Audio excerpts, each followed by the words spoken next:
masama naman po panahon, ano ho ang inyong utos sa mga national agencies, local governments, and the general public? Well, pagka may ganito, meron na kaming standard operating procedure. Talagang sinusundan na lang natin. Of course, the main element here is we are monitoring kung ano ba talaga ang weather situation. And of course, yung flooding. Pero so far, yung problema ay yung hangin, malakas ang hangin.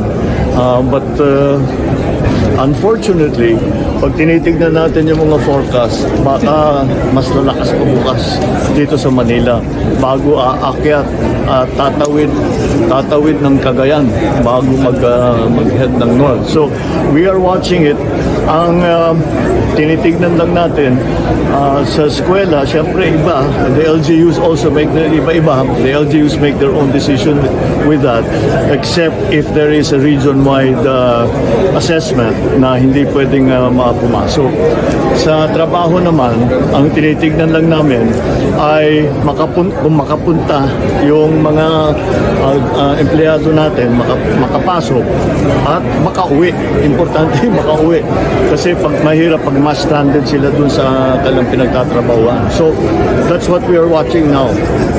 And we're prepared for the aftermath of all of this. As usual, nag-forward placement na tayo ng mga pangangailangan. We will just have to wait for the weather to see what it will do. Hopefully, umiwas sa atin, but even if it does not, we have all the elements in place to support our people na magiging mahihirapan dahil nga dito sa naging bagyong Enteng. So we are just watching it and we will try to adjust. We leave a lot of the decision making to the LGUs and to the regional offices because iba-iba ang sitwasyon. So but as we go on to the rest of the day, wala nang trabaho ngayon, we will see. We will try to give the bulletin as early as possible for work and school tomorrow. Ang instruction ko sa kanila, kung maaari, bago tayo matulog, alam na natin kung may pasok bukas o hindi. Para makapag-adjust naman yung mga tao. Pupulungin niyo ho bang NDRMC today? I'm sorry? Are you going to meet with the No, they're NDRMC? working. Alam mo, that's always my policy. Hindi ko, pagka nasa gitna ng crisis, hindi ko sila tinatawag dahil nagtatrabaho sila. Besides, wala namang, they keep reporting naman to me at yung sa specific areas, doon lang naman nagbabago. As a whole, nationwide, region-wide,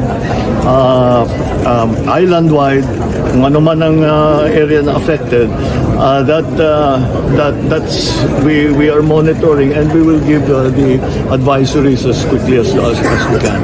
So doon kami pumapasok sa national. That's when we come in and make the advisories as to whether or not may pasok sa eskwela, may pasok sa trabaho.